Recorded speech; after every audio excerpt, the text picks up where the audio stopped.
وقار رضوی نے فردن سب کا شکریہ ادا کیا۔ اس موقع پر ڈاکٹر سبیہ انور، ڈاکٹر شتناہد، ڈاکٹر فردوس جہاں، ڈاکٹر نور فاطمہ، ڈاکٹر عمیر منظر، ڈاکٹر منتظر قائمی، ڈاکٹر اقتدار حسین فاروقی، ڈاکٹر پروین شجاعت، ڈاکٹر ہارون رشید، اطہر نبی، محمد شفقت، عائشہ صدیقی، میرا ترپاٹھی، سلمہ حجاب، سعید مہندی رضوی، راشد صحافی، پرویز ملک زادہ، انور حبیب علوی، نجم الدین احمد فاروقی اور انور زیدی وغیرہ خصوصی طور پر شریک رہے۔ ایک اور اہم خبر کے مطابق سری لنکا کے حکومتی وزیر نے کہا ہے کہ برقع پہننے پر پابندی ہوگی اور 1000 سے زائد اسلامی اسکولز بند کر دیے جائیں گے۔ برطانوی خبر رساں ادارے رائٹرز کی ایک رپورٹ کے مطابق ہفتے کو وزیر برائے عوامی تحفظ سارتھ ویراسیکرا نے ایک نیوز کانفرنس میں بتایا کہ انہوں نے قومی سلامتی کی بنیاد پر کچھ مسلمان خواتین کی جانب سے مکمل چہرہ ڈھانپنے پر پابندی کی کابینہ سے منظوری کے لیے جمعے کو ایک کاغذ پر دستخط کیے ہیں۔ انہوں نے کہا کہ ہمارے آغاز کے دنوں میں مسلم خواتین اور لڑکیاں کبھی برقع نہیں پہنتی تھیں، تاہم حال ہی میں یہ دیکھنے میں آیا ہے جو مذہبی انتہا پسندی کی نشانی ہے اور ہم اس پر یقینی طور پر پابندی عائد کرنے جا رہے ہیں۔ واضح رہے کہ سال 2019 میں گرجا گھروں اور ہوٹلز عسکریت پسندوں کی جانب سے دھماکوں کے بعد بدھ مت کے اکثریتی ملک میں برقع پہننے پر عارضی پابندی عائد کر دی گئی تھی۔ سارتھ ویراسیکرا کا کہنا تھا کہ حکومت کا 1000 سے زائد مدرسے اسلامک اسکولوں پر بھی پابندی لگانے کا ارادہ ہے جو ان کے بقول قومی تعلیمی پالیسی کی خلاف ورزی کر رہے ہیں۔ لکھنؤ واقع ہوٹل رانا میں شیعہ سنی مذہبی رہنماؤں کی مشترکہ پریس کانفرنس کا انعقاد ہوا جس میں خصوصی طور سے ٹیلے والی مسجد کے امام مولانا فضل منان رحمانی ندوی اور مولانا کلب سبطین نوری، معراج حیدر، عمران حسن صدیقی، عمار نگرامی، ڈاکٹر وجاہت فاروقی نے پریس کانفرنس کو خطاب کیا۔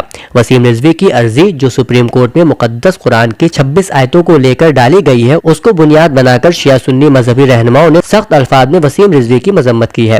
ٹیلے والی مسجد کے امام مولانا فضل منان رحمانی نے کہا کہ وسیم رضوی اسرائیلی ایجنٹ کے طور پر کام کر رہا ہے جس کا مقصد صرف سماج کے امن و امان کو نقصان پہنچانا اور سماج کو بدنام کرنا ہے۔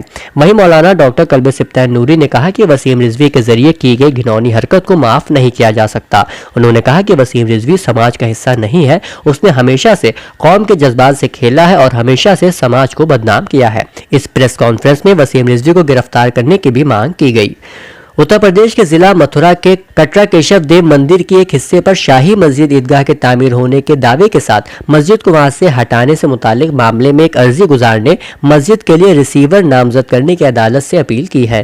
معاملے کی اگلی سماعت 22 مارچ کو ہوگی۔ مہاراشٹر میں کورونا وائرس کا بحران تیزی سے بڑھتا ہی جا رہا ہے۔ ٹیکہ کاری کے دوران کورونا کی رفتار نے سرکار کی تشویش میں اضافہ کر دیا ہے۔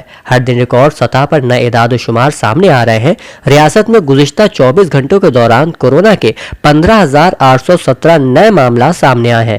اس دوران 56 مریضوں کی موت بھی واقع ہوئی ہے۔ 28 رجب المرجب آغاز قیام حسین علیہ السلام کی مناسبت سے جامع امامیہ تنظیم المکاتب میں آن لائن جلسے سے منعقد ہوا۔ جلسے کا آغاز مولوی سید میثم رضا موسوی متعلم جامع امامیہ نے تلاوت قرآن کریم سے کیا۔ مولوی سید ظفر عباس فاضل جامع امامیہ، مولوی سید صفدر عباس فاضل جامع امامیہ اور مولانا سید علی مہذب خرد نقوی نے بارگاہ مظلوم کربلا میں منظوم نذران عقیدت پیش کیا۔ مقصد قیام امام حسین کے ارشادات کی روشنی میں کے عنوان پر مولانا محمد رضا مبلغ جامع امامیہ نے مقالہ پیش کیا۔ مولوی قمر الحسن فاضل جامع امامیہ اور مولوی سید نثار حسین فاضل جامع امامیہ نے تقریریں کی۔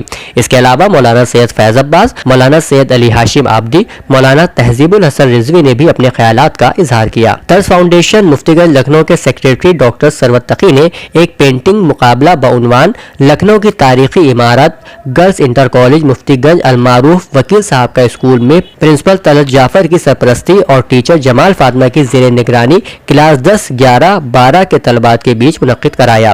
اس مقابلے میں اول انعام بیگم زاکیہ تقی حسن ایوارڈ سنبل خان، دوسرا انعام علیشہ مرزا، تیسرا انعام ام کلثوم کو بدست احسن لال، طلعت جعفر اور ڈاکٹر ثروت تقی دیا گیا۔ ممتاز پی جی کالج لکھنؤ میں NSS 4 یونٹوں کے ذریعے متعدد پروگراموں کا انعقاد کیا گیا۔ ان پروگراموں میں خود کی حفاظت کی تربیت، خواتین کے اندر خود اعتمادی اور ذہنی اور دماغی صحت سے متعلق لیکچر اور مختلف اشیاء کی نمائش شامل رہی۔ حج و زیارت کے خواہش مند حضرات کے لیے مہندی ٹورز اینڈ ٹریولز کا ایک اشتہار بھی یہاں موجود ہے جس کے مطابق حج کے لیے 5 جولائی، 9 اگست یوم عاشورہ کے موقع پر کربلا میں اور اربعین کے موقع پر کربلا جانے کے لیے 19 ستمبر کی تاریخ درج ہے۔